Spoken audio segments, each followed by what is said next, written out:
Teníamos ganas de conversar con Jaime Durán Barba. Creo que no necesita mucha presentación acá en la Argentina. Estamos con nuestra travesura de radio llamada La Pizarra en AM750 en la Argentina. También estamos en Ecuador en Radio Pichincho Universal. También estamos al aire en Bolivia en Red Patria Nueva y también estamos en España en La Última Hora. Bueno, bienvenido Jaime y gracias por aceptar esta invitación para conversar. ¿Cómo estás? Un gusto, gracias por la invitación, Alfredo.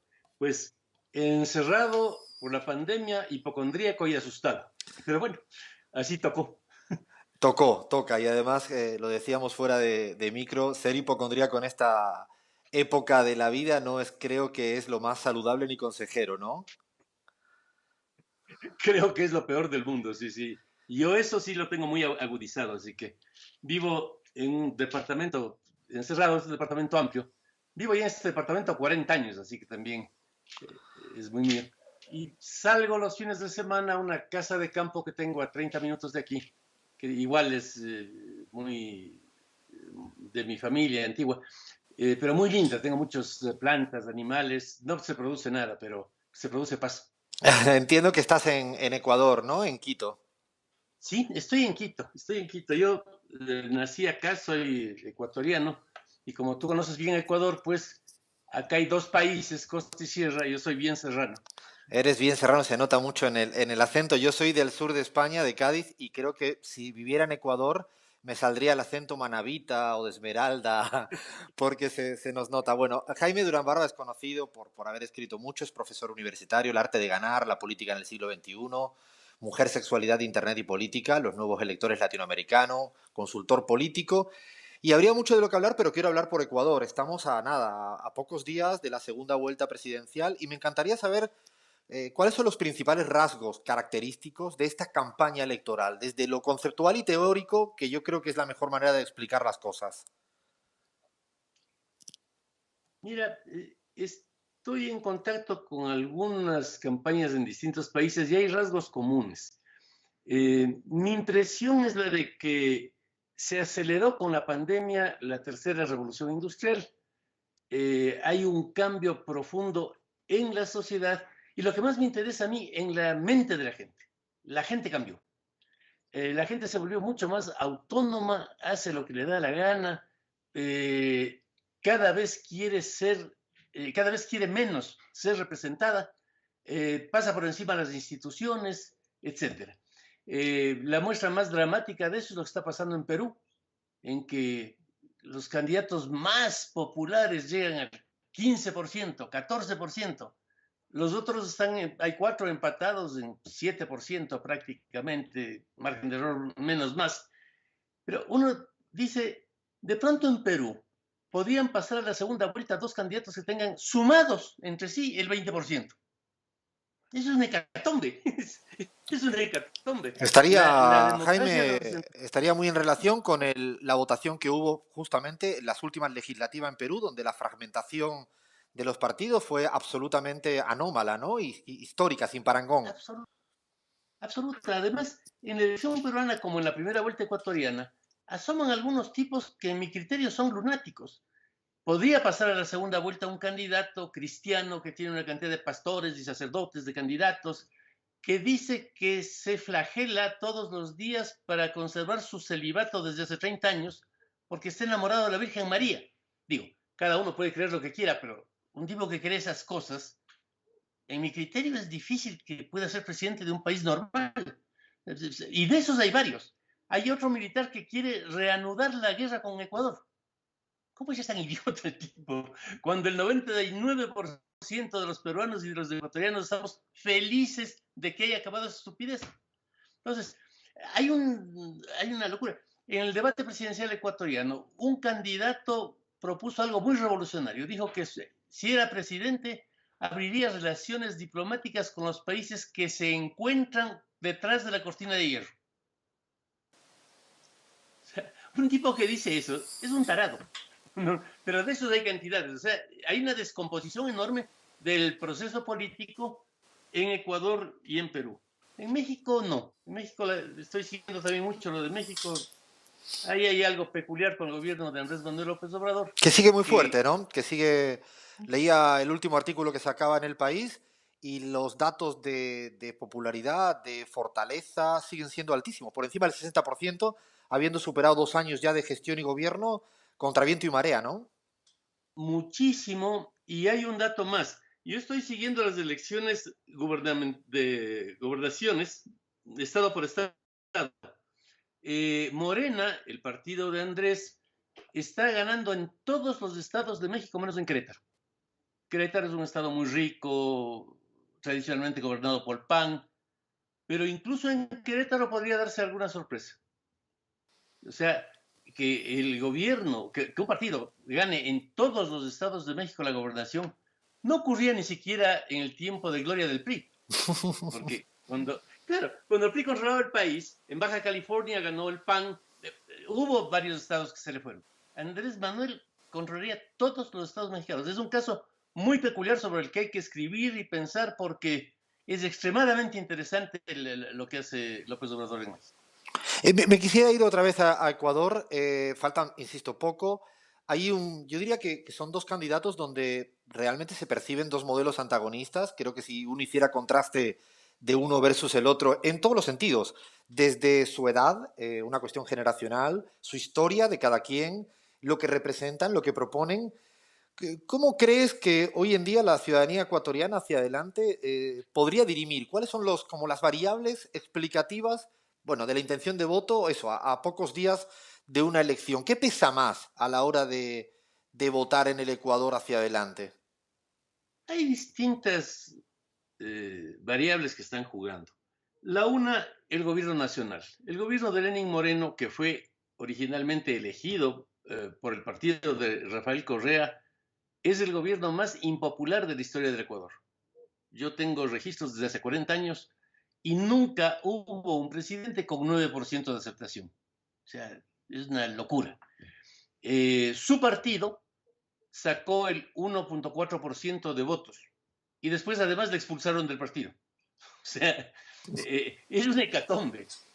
Y esa mala sensación frente al gobierno de Moreno, que además se dedicó a perseguir de manera absurda a Rafael Correa, hace que la gente compare y diga, bueno, Correa era mejor que este inepto.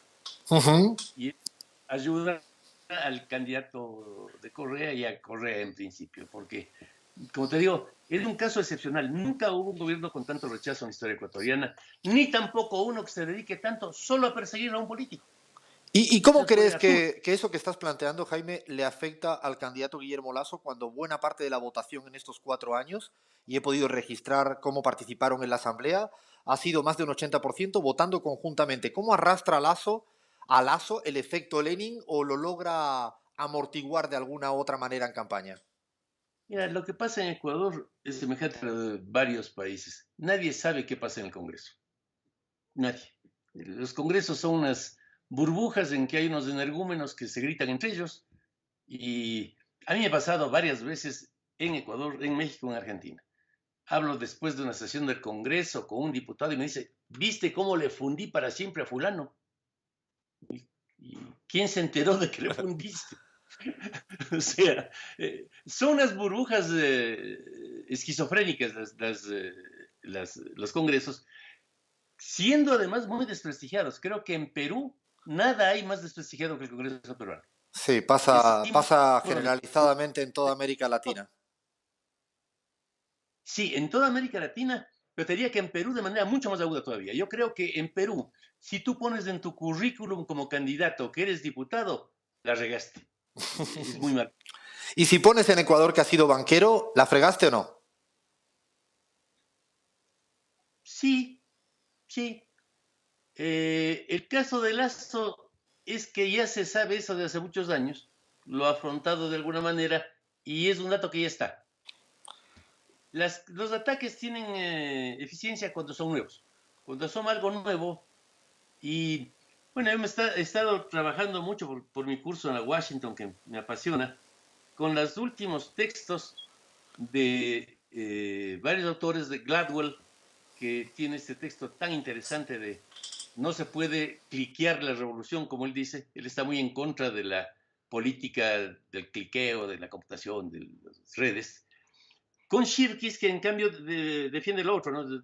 Todo el mundo está bienvenido, con Pentland, que dicen, nos guste o no nos guste, estos son todos académicos de Harvard y de Stanford, nos guste o no nos guste a los académicos, el hecho real es que la gente ahora se está decidiendo por cosas que a nosotros nos parecen ridículas, pero se están decidiendo. Y entonces, si se están decidiendo, nos interesa académicamente también saber qué pasa. Pentland hizo un estudio detenido de lo ocurrido en Tulsa con los chicos que boicotearon el lanzamiento de la candidatura de Trump. Hasta ese momento TikTok no era conocida. No era conocida. Ahí salta la TikTok. El servicio de inteligencia de la Casa Blanca no detectó qué estaba pasando. La campaña de los republicanos tampoco. De pronto hubo 1.600.000 adolescentes que hicieron reservaciones falsas de sillas para el sitio en que iba a lanzar Trump su candidatura, que tenía 36.000 sillas en total. Estos muchachos reservaron 1.600.000. Trump enloqueció de la alegría, dijo que esto era un triunfo, etcétera, y puso un enorme proscenio fuera del banco. Este banco estaba por una plaza, para dirigirse al 1.000.000 de personas que no entraría al local. Y el día del día, como Trump además, para que entren los que llegaban, hizo que los republicanos no reservaran tantas sillas, solo estuvo ocupada por 16.000 personas del banco.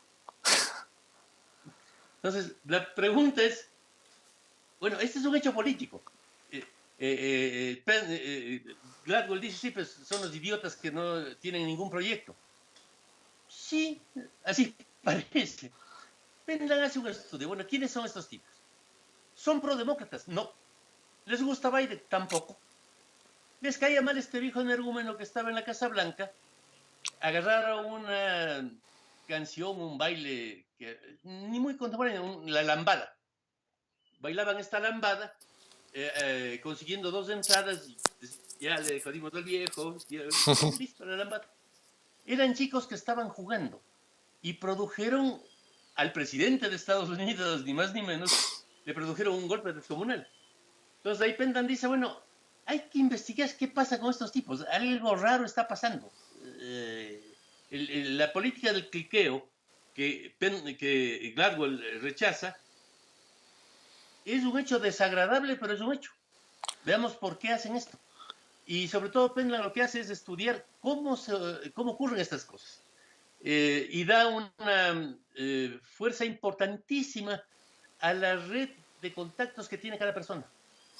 Dice, esto se hizo así. Un pibe tiene 100 contactos. Manda los 100 contactos de esto y a cada contacto le pide que mande a los suyos. Y así movilizaron más de 1.000.000 de adolescentes en 3 semanas. ¿Y crees, Jaime, que esto es trasladable? Incluso desde una discusión conceptual te diría a veces las epístemes, como tú bien sabes, no siempre son coincidentes y a veces no son fácilmente trasladables. No se piensa en Bolivia, donde no creo que exista una cultura predominante del cliqueo, justamente podría justificar en parte que Lucho Arce ganara en primera vuelta pues con un 55%. Pensando en el Ecuador, ¿es extrapolable esa discusión conceptual hacia un país como el Ecuador? Yo creo que es mundial. El tema del Internet es mucho más difundido de lo que creemos los académicos. Hubo una experiencia en el gobierno del presidente Macri en que fue a visitar a un grupo indígena que no hablaba bien castellano en las provincias Collas. No hablaba tampoco quichua, era otro idioma chiquito. Les visitó, fue muy agradable. Y a la salida, una anciana le dijo, presidente, foto, que no sabía más castellano.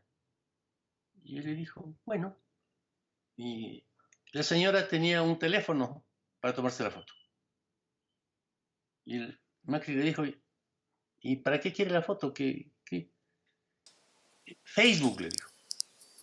Entonces Macri le dijo, pero ¿y cómo el Facebook si aquí no hay internet? La señora esta explicó que iba a un pueblito, a un cibercafé, y ahí tenía su Facebook. Dice, ¿cómo decodifica ella el internet? Es otra cosa, no decodifica como vos y yo. Pero está presente esta cosa. Es algo impresionante. yo he tenido mucha vinculación con culturas indígenas porque me encanta, me encanta. Yo comprendo aceptablemente el quichua, conozco algo del náhuatl, y las culturas estas tenían una reverencia por el Consejo de Ancianos descomunal. Finalmente había disputas que resuelven los ancianos. Dirimen arriba, claro. Eso se acabó. Ahora los pibes indígenas que tienen su teléfono en el que entran al Google y ven cómo se producen las lluvias, ya no creen en la danza de la lluvia y dicen viejos pendejos. Se desmoronó la estructura de la autoridad de gran parte de las organizaciones indígenas. Y hablando, déjame preguntarte justamente por el movimiento indígena ecuatoriano a colación de lo que planteas. Dos preguntas me surgen. Yaku representa eso, por un lado, porque tiene algo, le he seguido bastante, he estudiado bastante su performance, su relación con el ONGismo internacional, desde que tenga una compañera franco-brasilera, ¿no? Con una puesta en escena, y lo digo sin juzgar, ¿eh? Lo digo casi radiografiándolo. Por un lado representa eso Yaku, y por otro lado, ¿crees que podría llegar hasta el caso de que el movimiento indígena en esta segunda vuelta pudiera votar a Guillermo Lasso? Porque también se parecieran la noche y el día, casi dicho desde una visión hasta de cosmovisión. Mira, ahí hay un tema importante que es el tema histórico. Ecuador no estuvo poblado por incas. El Tahuantinsuyo fue expulsando hacia el norte a otras culturas que se asentaron en este país, que es un país raro, en el que hay muchos valles, es como una escalerita, la cordillera de los Andes. Entonces se asentaron muchas culturas que no hablaban quichua tampoco. De hecho, Yacu es cañari, de uno de estos pueblos que hablaba cañari. Fue el pueblo que más exterminó incas. Ellos fueron la policía de los españoles para destruir las momias de los incas en el Cusco. Otro pueblo. En el norte estaban los que ahora les llaman otavalos, eh, una integrante de esta cultura fue la madre de Atahualpa. Vean, otra cultura, es una cultura comerciante impresionante, de un dinamismo económico impresionante. Tú sabes que hay casa del otavalo en 60 países del mundo. Pagan las Ajá. propias. No sabía ese dato. Es impresionante. Entonces, los indígenas ecuatorianos son históricamente muy diversos, y también han disputado tierras desde antes de que lleguen los españoles. Pero eso, Jaime, perdóname, pero yo conozco más la boliviana. Hay 36 nacionalidades originarias según la última constitución en el Estado plurinacional. Hay desde guaraníes hasta también, hay de todo. De hecho, claro, y al final hay como un cierto núcleo común, como justamente los teóricos desde cualquier Luis Tapia en Bolivia llama a este punto de ancla. ¿En el Ecuador no ocurre algo así? Primera, o sea, digo, ¿no crees que a pesar de la heterogeneidad hay algo, por ejemplo, por la lucha histórica, que en el Ecuador también hay una heterogeneidad, pero quizás tenga una raíz histórica, incluso contemporánea, también podríamos decir, que haya rechazado, por ejemplo, todo lo que venga del Fondo Monetario Internacional? No puede haber heterogeneidad, pero hay unos ciertos principios donde la soberanía, donde en la no invasión, ya sean españoles o estadounidenses. ¿No crees que eso podría uno explicar la relación, digo, difícil, controversial que pudiera tener con Guillermo Lasso como candidato, por ponerle un poco de prisma electoral? Mira, Bolivia tiene otra estructura. En Bolivia nació el catarismo, esta teoría política indígena que, pues, tú conoces, invoca la historia indígena como algo superior, etcétera, que fue muy poderosa en Bolivia y también en Perú. El padre de Ollanta Humala era un catarista, autor de libros de cataristas. Uh-huh. En Ecuador no se produjo esto porque los indígenas ecuatorianos eran enemigos de los incas, no eran solidarios, eran enemigos y eran dispersos. Por otro lado, en Ecuador son muy pocos. Si tú ves el censo, en Ecuador hay 7.1% de indígenas, 7. Y afroecuatorianos hay 7.2. O Uh-huh. sea, no es un grupo muy grande. Es un grupo pequeño, muy dividido, hay un sector ahí bastante ideologizado que ha tomado las ideas de Sendero Luminoso, de Mariátegui, pero hay una diversidad muy grande. Yacu representó algo muy raro. A mí me cae muy bien, ha estado en mi casa, me cae soberbio Manuela. No te olvides que yo trabajé con Marina Silva en Brasil y Manuel es de esa onda ecologista. Claro, ambientalista, sí. Sí, sí. Y yo trabajé con Marina y fue una de las experiencias más lindas de mi vida. Una candidata maravillosa, Marina, en 2010. ¿Qué pasa con ellos? Yaku fue un indígena que hizo algo rarísimo, asomar varias veces tocando saxo en sus videos. Y toca muy bien el saxo. Bailar con Manuela de una manera muy occidental, diría yo. Sí, yo diría muy mal, pero bueno, dejémoslo en occidental por ser diplomático. Pero, pero poco indígena. Sí, No era la danza indígena.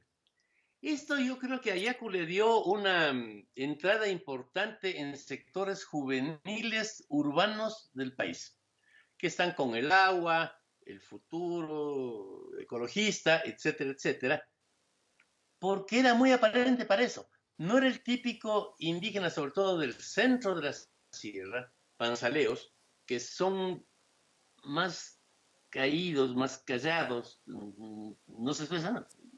Y entre otras cosas, porque los cañaris casi se exterminaron, son poquitos. Es un cañari feliz, es un cañari del siglo XXI. Entonces, esto creo que tuvo dos direcciones. La una le dio votos que nunca habría tenido un dirigente indígena. claro, por eso Es decir, alcanza el casi 20%. claro, llega al 19%. Ujú. Y en el estudio que hacemos postelectoral, inmediatamente después de las elecciones, está claro que de ese 19%, un 10% eran jóvenes urbanos ecologistas. No era voto indígena. Entonces, ahí hay esa diferencia. Lo otro, desgraciadamente, Rafael Correa tuvo unos choques con el movimiento indígena descomunales. Descomunales. Metió presos a varios, hay la famosa represión esa en el oriente que fue terrible. Entonces, no es que al correísmo los indígenas le ven como algo afín. No, no es así. A Lazo tampoco. ¿Y Andrés Tampoco es algo Arauz? afín. Ahí vamos al tema de fondo en la elección ecuatoriana. La pregunta es, ¿existe o no Andrés? Yo creo que hizo una buena campaña Andrés. Hizo una campaña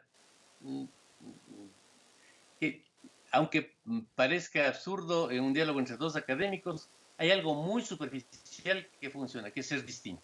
Ujú. Ahora, si vos eres un político igualito a los que vivían hace 30 años, no tienes ningún futuro. Si tienes algo de distinto en tu ropa, en tus ademanes, en tu body language, bueno, entras. Yo creo que Andrés hizo una bonita campaña en algunos aspectos de ese tipo. Evidentemente su juventud le favorecía mucho frente a las que además hizo una campaña desastrosa en la primera vuelta. Una campaña que le envejecía todo el tiempo. Una campaña de ideas económicas, eso que la gente detesta. La gente eso no. Entonces a Arauz le fue bien.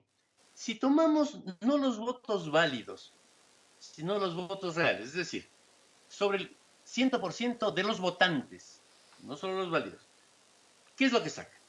Termina sacando Arauz 23%, Y Lazo un 14. Lazo 14%, sí, es 23-14. Sumados los dos, 23 más 14 es 37.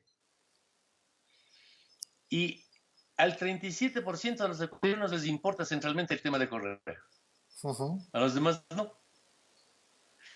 Es un tema Sí. interesante. Porque Lazo era el anti-Correa. Arauz era Correa. ¿Qué era Herbas? Un tipo pintoresco que se con su patineta una campaña muy original y graciosa. Cero contenidos, cero propuestas, cero todo. Ujú. Yaku fue esta mezcla de voto indígena más lo que se llamaría siglo XXI. Yo soy muy afín con ese tipo de ideas Ujú. de ecología y yo me muevo por eso. Y por eso me cayó muy bien Yaku y Manuela más todavía. Manuel es divino. Y el resto tiene sensaciones mezcladas. Por un lado, le fastidió la persecución torpe que hizo Moreno en contra de Correa. No, un poco la frase que sale en los ojos es que se dejen de pelear estos pendejos y ayuden a resolver los problemas. Y eso cayó muy mal. Y el hecho es que a Moreno le fue espantosamente mal. Pero al mismo tiempo tenían un recuerdo complejo de Correa.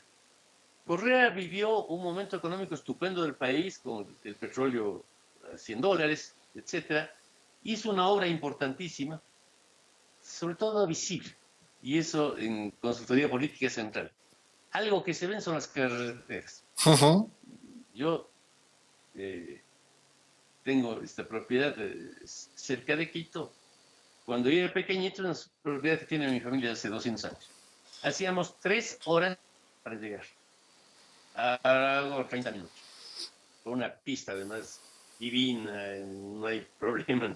Sí, las Es rutas eso en toda en Florida. Ecuador es parte del correísmo, sí, eso es indudable.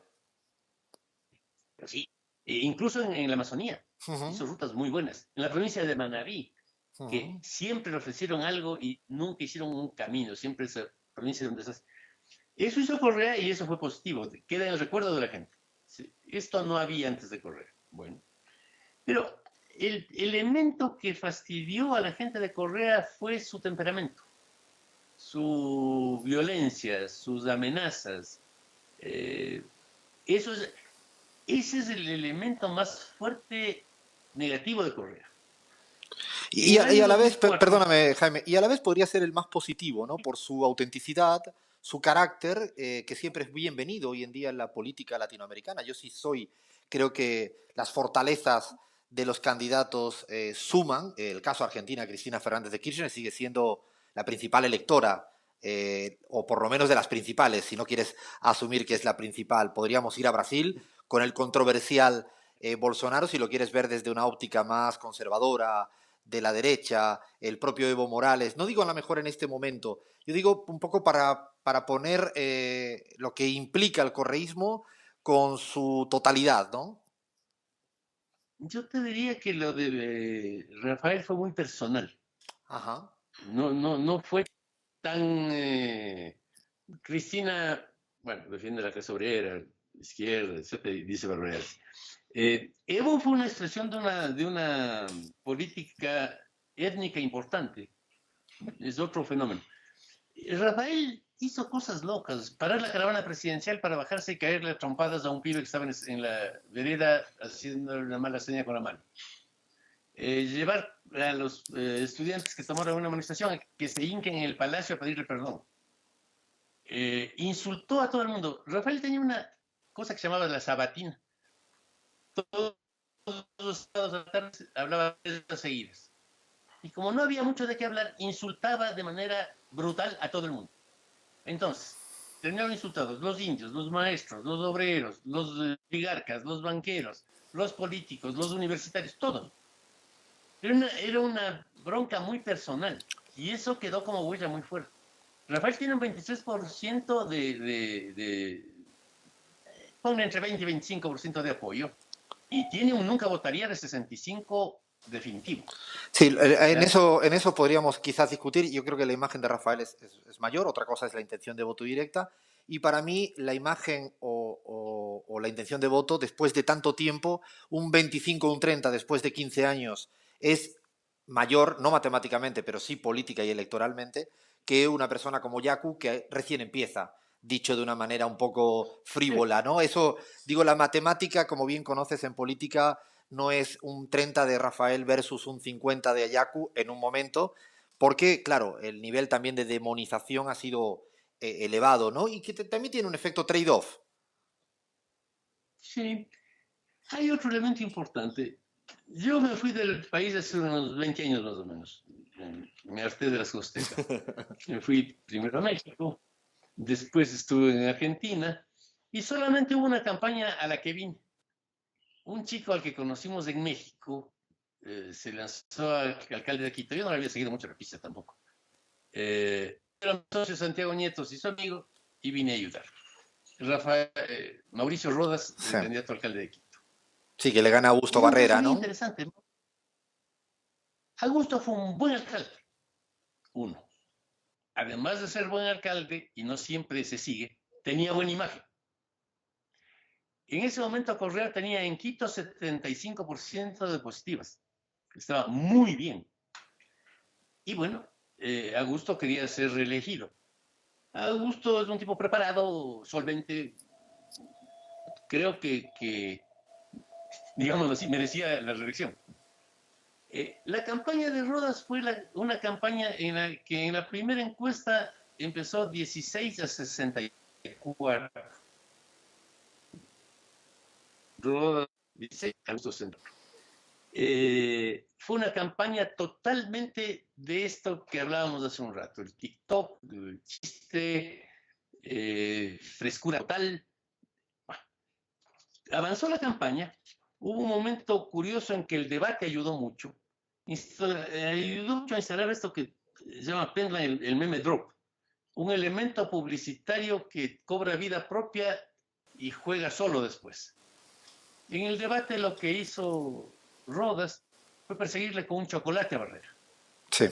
Barrera llegó, obviamente Barrera sabía mucho más sobre la ciudad, era un buen alcalde y un hombre estudioso, no es un improvisado.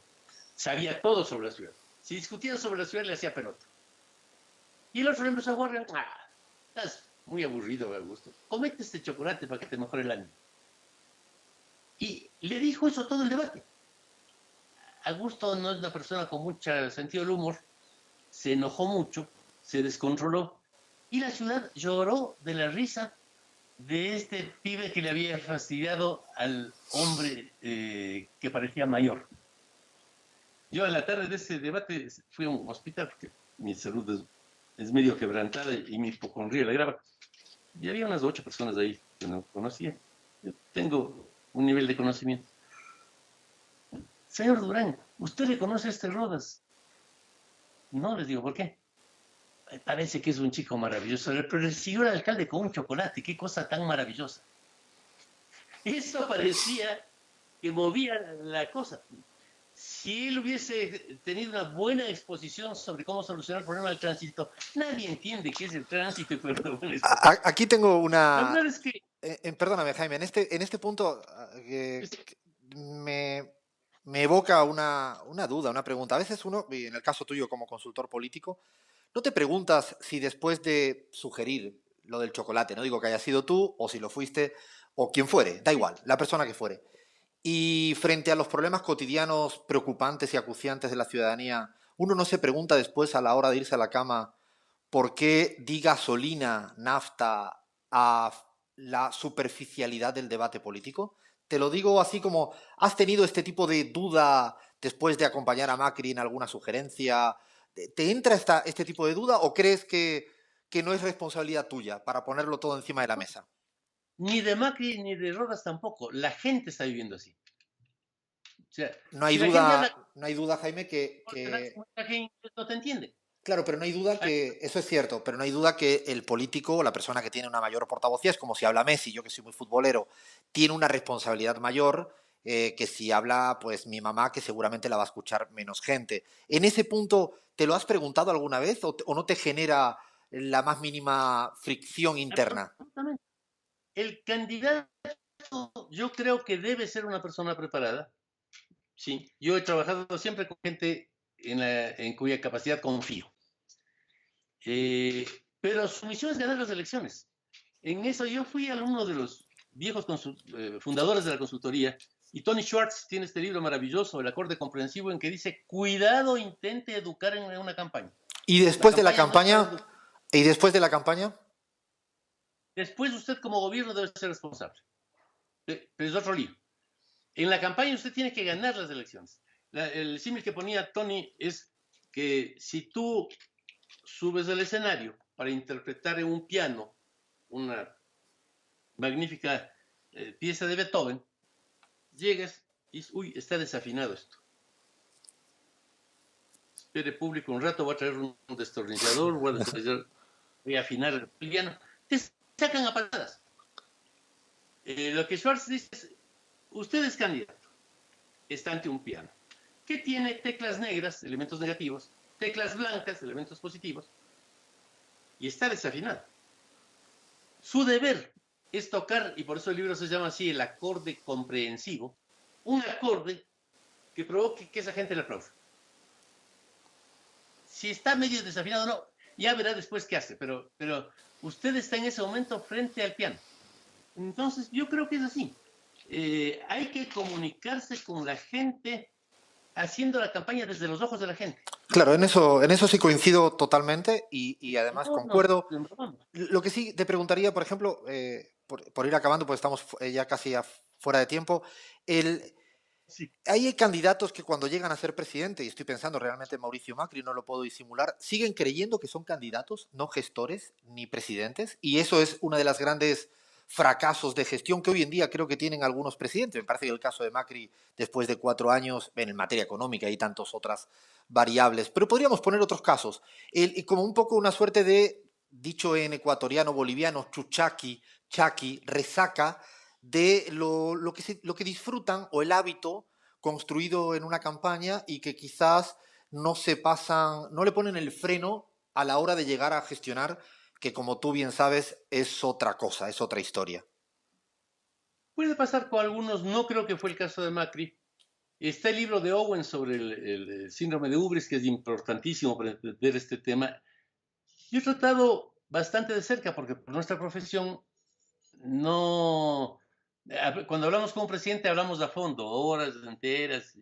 He tratado bastante con unos 30 presidentes de distintos países. Todos los que han sido presidentes en México, casi todos los de Argentina, casi todos de Ecuador, varios de Brasil. El síndrome de Ubris está siempre. Yo conozco 2 presidentes en total que no lo tienen, que no lo tenían. Pero eso está siempre. Eh, yo personalmente creo que no debería haber reelección nunca. Me encanta el sistema mexicano. Porque los presidentes mexicanos, unos equivocados, otros no, es otro problema. No son candidatos. El presidente que puede reelegirse, y también pasa en Estados Unidos, pasa todo el primer periodo viendo cómo se reelige. El mexicano sabe que no hay remedio, no le van a reelegir nunca. Ahí acabó su vida política. Y entonces tiene la mente más centrada en hacer cosas que en buscar la reelección. Pero quería acabar lo de Ecuador, que es bien interesante. ¿Qué pasó ahí? Que cuando llegamos a empatar con Augusto, en 10 días antes de la elección, Rafael perdió la cabeza. Rafael se dedicó a la campaña como loco, sin ser su facultad. Declaró gratuitos todos los accesos a Quito, de todas las autopistas. Bajó los impuestos municipales, que no podía él bajar, en 70%. Hizo todas las cosas posibles. Le insultó a Mauricio, dijo que era el principal líder de la derecha en América Latina. Mauricio nunca fue más que alcalde de Quito. Es una exageración total. Pero atacó de manera tan violenta que él es el que nos dio 15 puntos en la elección. Uh -huh. Porque a la gente algo que no le gusta es que el candidato sea un segundo. En principio quieren elegir un presidente. Yo creo que Arce en Bolivia, más allá de que estaba auspiciado por Evo, era él un candidato bueno. Y después ha demostrado que él es el presidente, clarísimamente. Argentina, bueno, no tiene una serie de peculiaridades complejas, pero en la campaña sí parecía que Alberto iba a ser presidente.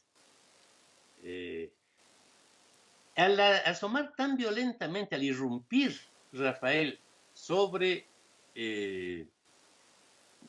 Arauz, que es además muy joven, que Uh no -huh. tiene facha de ser un prócer, Uh -huh. aplasta totalmente y le saca de la campaña. Entonces, lo que avanzó Arauz, yo creo que lo ha estropeado Rafael, no por mala fe, no por su temperamento. Sale él todo el tiempo y dice esto y dice el otro. Ya anunció que bajan los intereses de los bancos en 50%. Bueno, cuando era presidente y quitaba los peajes de las autopistas, la gente le creía. Ahora, ¿quién es él para bajar los intereses de los bancos? Es medio ridículo si quieres el tema. Pero ya comunicacionalmente lo que ha hecho él, en mi criterio, es desplazarle a Andrés de la pantalla. Uh Y -huh. eso tiene... Para terminar, Jaime, y para cerrar Ecuador, y te pido así como máxima brevedad, ya estamos casi fuera de tiempo, Falta eso, faltan muy pocos días.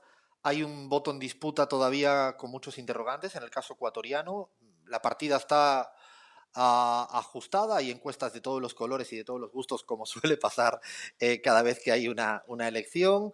Eh, ¿Qué atisbas con tus números y tu análisis hacia adelante? Y pregunta que si no te la hago, me mataría mi audiencia. ¿Le dijiste a Guillermo Lasso las frases que tenía que decir en el debate tú o no estás trabajando tan estrechamente con él? Con Guillermo tuvimos una vieja amistad que se rompió hace unos 10 años de manera desagradable y no volvió a hablar una palabra en 10 años. Después de la primera vuelta conversamos.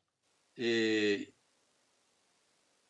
Ante todo, tú sabes que yo soy un maniático de la investigación. Ante todo, una Ujú. encuesta, a ver qué pasa. ¿Hay algún chance de que hacer algo o no? La encuesta lo que detectó era que ambos candidatos tenían problemas complicados. También los tenía Arauz, y Arauz tenía sobre todo la sombra de Rafael encima. Era posible hacerlo. Hemos seguido haciendo encuestas, estoy en contacto con Lazo. Eh, ¿Cuál es la evolución? La primera encuesta que nosotros hicimos nos daba 42 a 28. 42 para Andrés y 28 para Guillermo. Y una distancia Sí, 14 importante. puntos sobre votos totales, pasado a válidos es muchísimo. Pasado válido, sí, sí. Yo prefería hablar en los otros porque es menos impresionante. Sí. No, pasada válida el fin del mundo. Pero de esa situación, la última encuesta hecha por informe confidencial dio 37-37, de empate. O sea, ha habido una evolución en que esta distancia se fue cortando 5 puntos cada 10 días, permanentemente. Sin que protagonice tanto Rafael la campaña, que creo que es lo más grave que le pasará.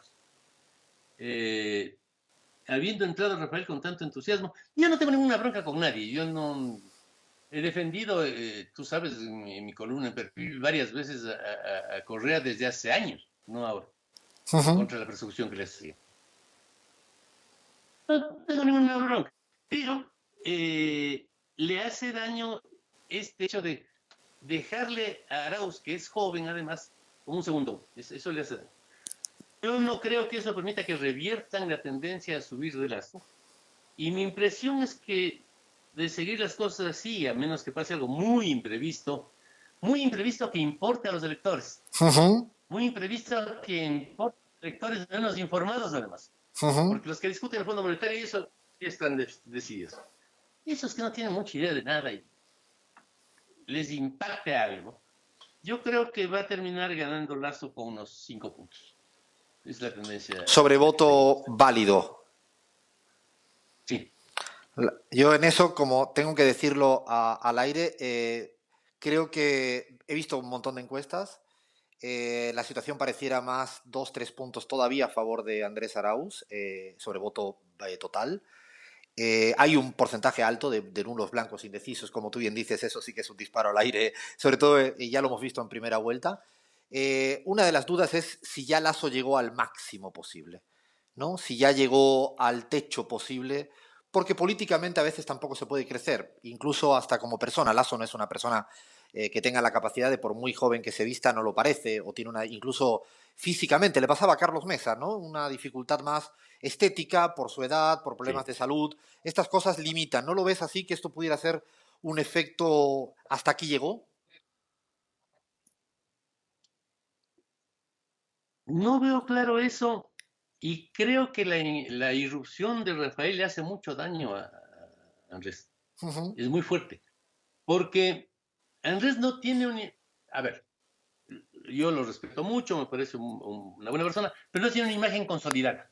Uh -huh. O sea, Andrés asomó reciencito en el mundo político importante. Y la Y al campaña, no tener... perdóname, la campaña sucia que sí se ha hecho con el tema de que si ahora conoce qué del Banco Central, el tema de no mientas, no acusarlo siempre de mentir, ¿no crees que eso al final, te leí la columna de perfil de la semana pasada que justamente criticabas las campañas sucias, ¿no pareciera que Lasso ha optado un poco en los últimos días casi buscando cercenar votos a través de una campaña un poco más fea?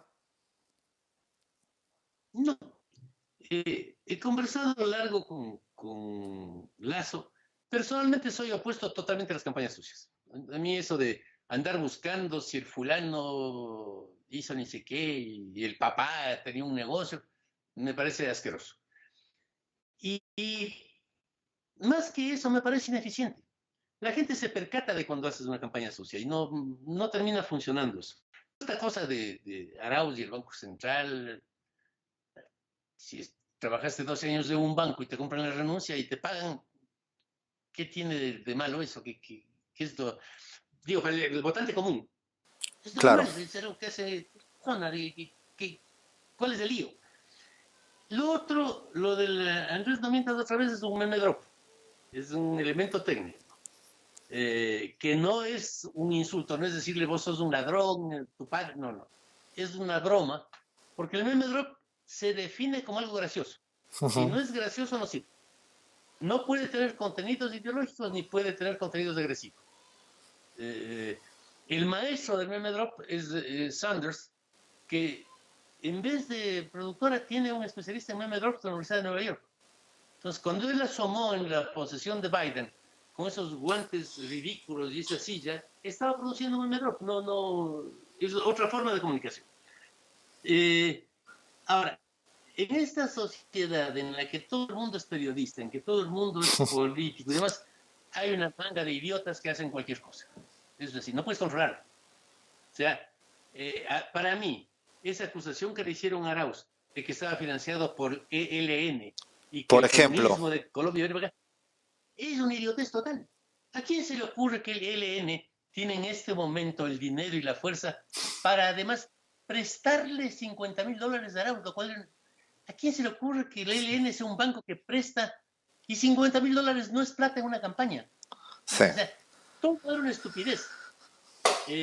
Hacer esas cosas no da ningún resultado tampoco. Nadie cree en el ELN ni nada de eso.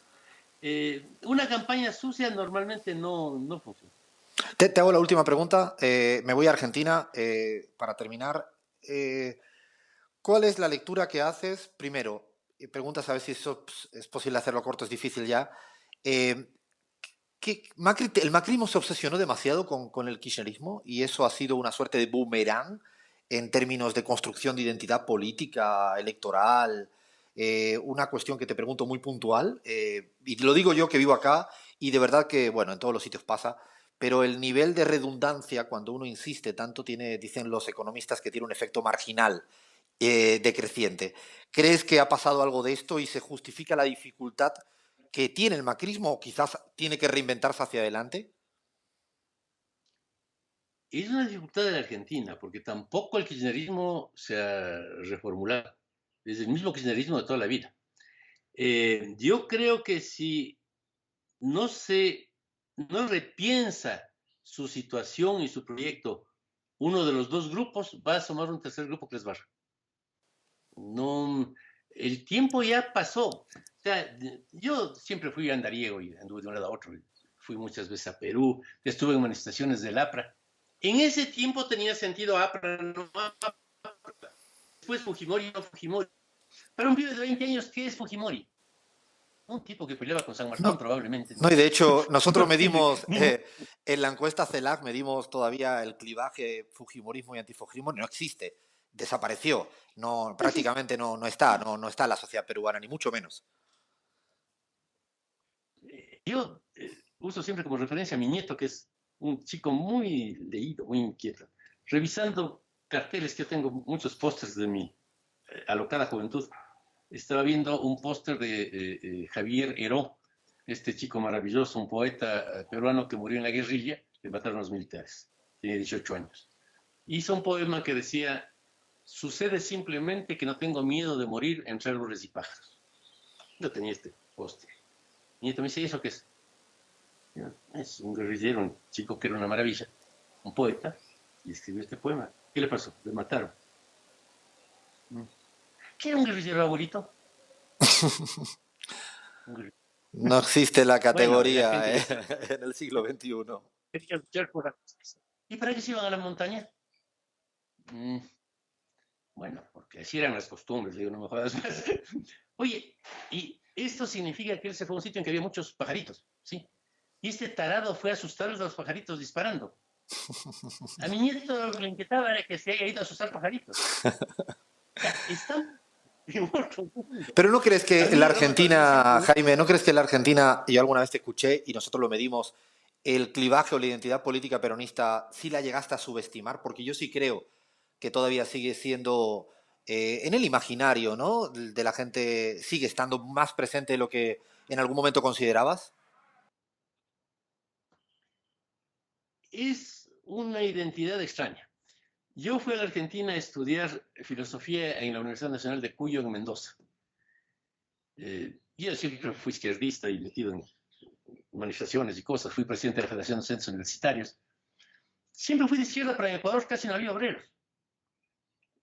Cuando llegué a Mendoza, era una maravilla.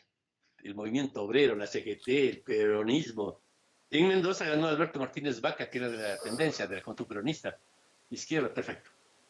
Y me metí de cabeza, me pareció genial. Esto de la Juventud Peronista estaba magnífico, me metí con ellos. Cayó Allende, quisimos ir a cruzar la frontera para ir a combatir en Chile, perfecto. Pero en el mismo movimiento peronista, a poco asomaron las 3A que también eran peronistas y que les mataban a mis compañeros. Todo era muy confuso. Cuando le matan a Rucci, yo estaba en la Facultad de Filosofía y vinculado a la Juventud de las Regionales. Sacaron de la CGT unos retratos enormes de Rucci que decía Rucci vive.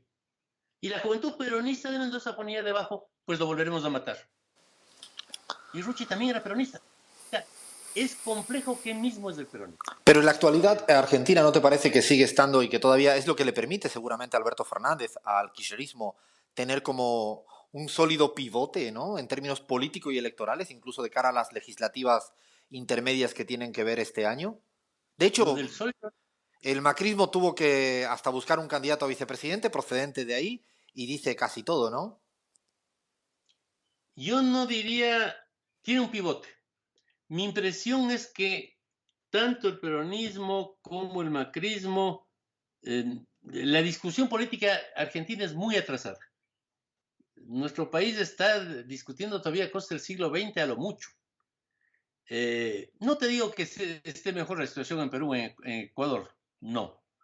Pero estamos muy atrasados, muy convencidos de que cuando se produjo el Big Bang hace 14.000 millones de años, ya estaban las 10 verdades peronistas. Y no, son un poco más recientes. Sí, Eh, seguramente evolucionará la política argentina, como le ha ocurrido a España, de pasar de un bipartidismo o a claro, Italia o a claro. cualquier, o incluso al Bueno, propio Israel, que le está pasando que no tienen capacidad Italia de era el conformar Partido gobierno. Comunista. ¿Cómo estudiabas Italia sin estudiar? El Partido Comunista, el Socialdemócrata y la democracia cristiana. Eso era Italia. Y ahora, ¿qué queda de los tres? Nada. Nada. En Francia, el Partido Comunista, que tenía además intelectuales maravillosos, André Gors, Garodi, etc. Era un partidazo, no era una cosa cualquiera. Desapareció. O sea, el mundo va cambiando a una velocidad cada vez más acelerada y creo, personalmente, no soy conservador en absoluto, no me gusta ir hacia atrás. Creo que hay que pensar en un mundo distinto que incorpore la tecnología sin que la tecnología mate a la gente, porque es un gran progreso, pero también tiene riesgos. Y que esa es una tarea para los políticos, para los intelectuales, que significa reformular la revolución, reformular el cambio. O sea, la clase obrera va a extinguirse en 10 años. El libro ese famoso de André Gors, Adiós al proletariado, se va a cumplir. Los robots la van a sustituir. ¿Qué Sí. hacemos ahora? Hay que hacer algo porque esa tecnología que tiene tantas cosas buenas, tiene también peligros enormes. Ahora sí, Jaime, para terminar te pido una palabra, porque siempre terminamos así, con alguna salida rápida de una palabra te digo y me dices una palabra por cada nombre que te diga. El Papa Francisco, Peronista, Mauricio Macri, expresidente, Andrés Arauz, un buen proyecto, Bolsonaro, una vergüenza. Alberto Fernández, Ojalá sea presidente. Guillermo Lasso,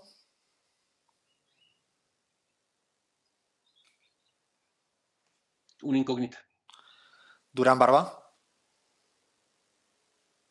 un irreverente.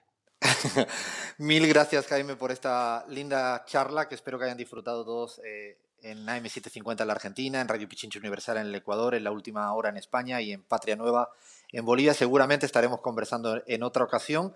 Y yo ya abro la apuesta al aire. Dices que va a ganar Lasso por unos pocos. Yo creo que va a ganar Andrés por unos pocos, pero de esto se trata, de una discusión siempre que se pueda. Sí, y de respetarnos y estimarnos a pesar de las discrepancias. La discrepancia es parte de lo bonito de la vida. Te Muchas mando gracias por la te mando entrevista. Ha sido un fuerte interesante. abrazo. Gracias, Jaime. Chao.